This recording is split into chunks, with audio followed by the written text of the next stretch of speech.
చరిత్ర పుటల్లో దాగిన ఒక అద్భుతం. ప్రకృతి ఒడిలో వెలసిన ఒక పవిత్ర శివాలయం. బెంగుళూరుకి కూతవేటు దూరంలో 1000 సంవత్సరాల నాటి గుహలు మరియు ఒకే కళ్యాణిలో కొలువై ఉన్న 108 శివలింగాలు. ఇదొక రహస్య ఆధ్యాత్మిక క్షేత్రం. ఈరోజు మనం చూడబోయేది సామాన్యమైన గుడి కాదు. సాక్షాత్తు ఆ పరమశివుడి ప్రతిరూపమైన శ్రీ శ్రీ శ్రీ సిద్ధేశ్వర సిద్ధప్పాజీ క్షేత్రం.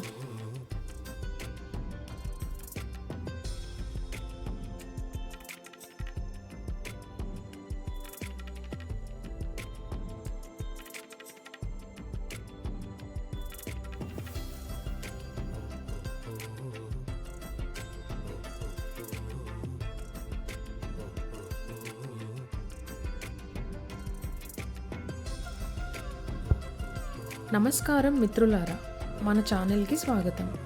కార్పొరేట్ జీవితపు ఉరుకుల పరుగుల మధ్య మనసుకు ప్రశాంతతనిచ్చే ఒక అద్భుతమైన ప్రదేశానికి ఈరోజు మిమ్మల్ని తీసుకెళ్ళబోతున్నాను.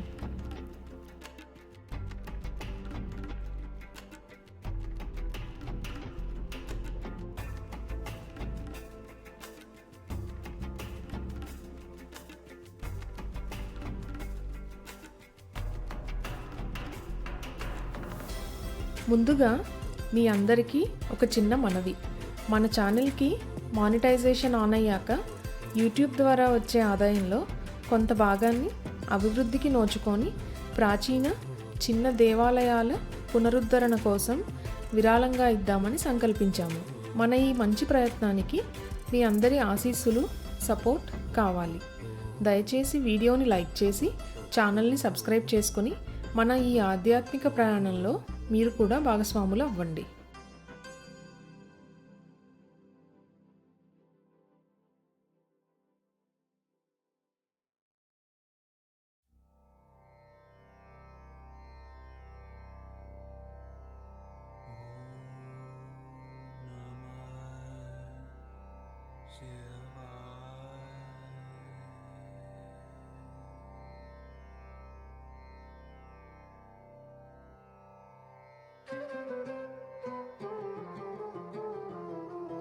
ఇక ఈరోజు మన ప్రయాణం ఊదరహల్లిలోని సిద్ధప్పాజీ ఆలయానికి. ఇక్కడికి వెళ్ళడానికి రూట్ మ్యాప్, రోడ్డు ప్రయాణం ఎలా ఉంటుంది, అలాగే ఆ గుడి విశేషాలు అన్నీ ఈ వీడియోలో వివరంగా చూపిస్తాను. రండి, ప్రయాణం మొదలు పెడదాం.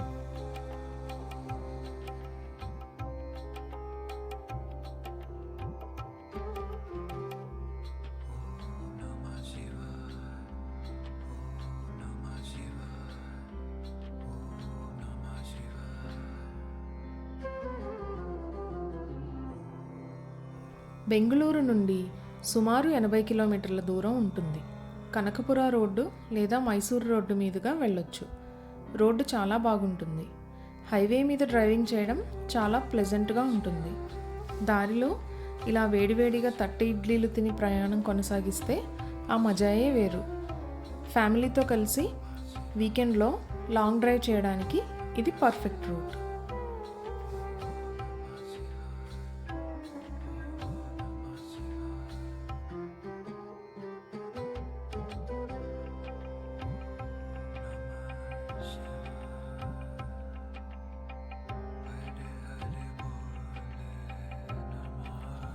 ఇక ఈ గుడిలో అత్యంత అద్భుతమైన ఘట్టం ఈ కళ్యాణి. ఈ కొలంలో నీటి మధ్యలో వరుసగా ప్రతిష్ఠించిన 108 శివలింగాలను చూడటం 2 కళ్ళు చాలవు. ప్రతిరోజు ఉదయం సూర్యకిరణాలు ఈ నీటిపై పడినప్పుడు ఆ శివలింగాలు మెరుస్తూ అత్యంత సుందరంగా కనిపిస్తాయి.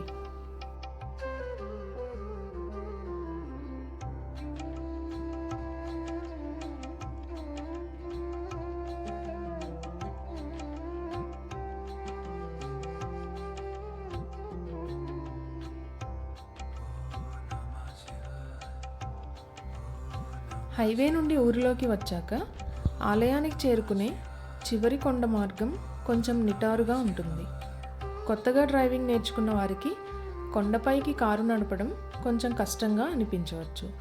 కాబట్టి కొత్త డ్రైవర్లు చాలా జాగ్రత్తగా, నిదానంగా డ్రైవ్ చేయండి.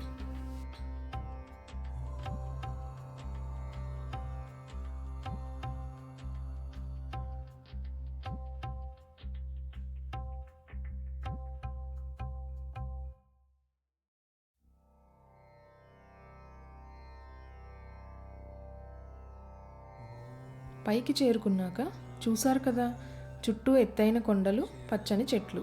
ఇక్కడ వాతావరణం ఎంత ప్రశాంతంగా ఉందో. పార్కింగ్కి ఇబ్బంది లేదు. గుడివైపు నడుచుకుంటూ వెళ్తుంటే ఒక విధమైన దైవికమైన పాజిటివ్ ఎనర్జీ మనల్ని ఆవహిస్తుంది. ఈ క్షేత్రం ఇంకా పూర్తిగా కమర్షియలైజ్ అవ్వలేదు కాబట్టి స్వచ్ఛమైన వాతావరణాన్ని మనం ఆస్వాదించవచ్చు.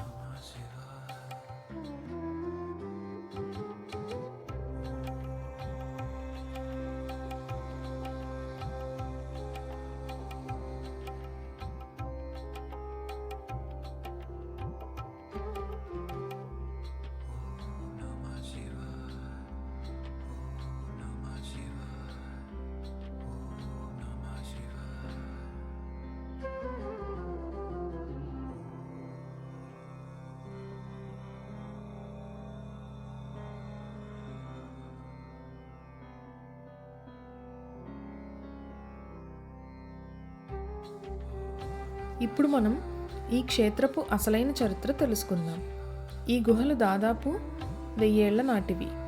15వ శతాబ్దంలో మంటెస్వామి వారి శిష్యుడైన శ్రీ సిద్ధప్పాజీ వారు ఇక్కడే ఈ గుహలలో కఠోర తపస్సు చేశారని స్థల పురాణం.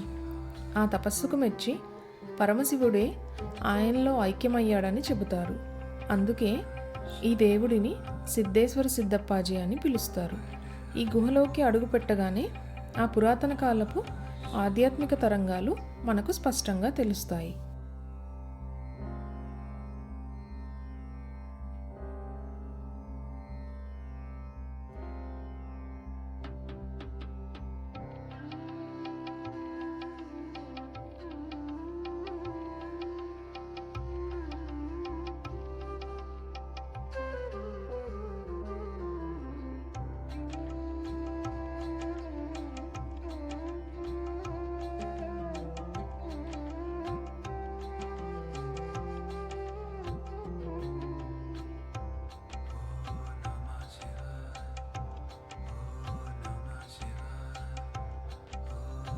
కార్తీక మాసంలో మరియు శివరాత్రికి ఇక్కడ జరిగే పూజలు చూడటానికి 2 రాష్ట్రాల నుండి భక్తులు వస్తుంటారు.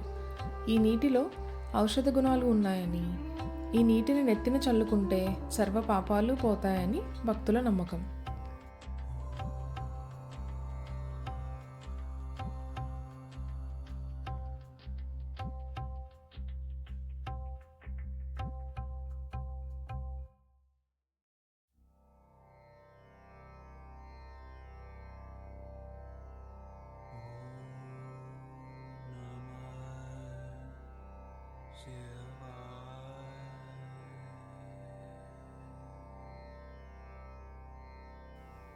అది మిత్రులారా, శ్రీ సిద్ధేశ్వర సిద్ధప్పాజీ క్షేత్ర విశేషాలు.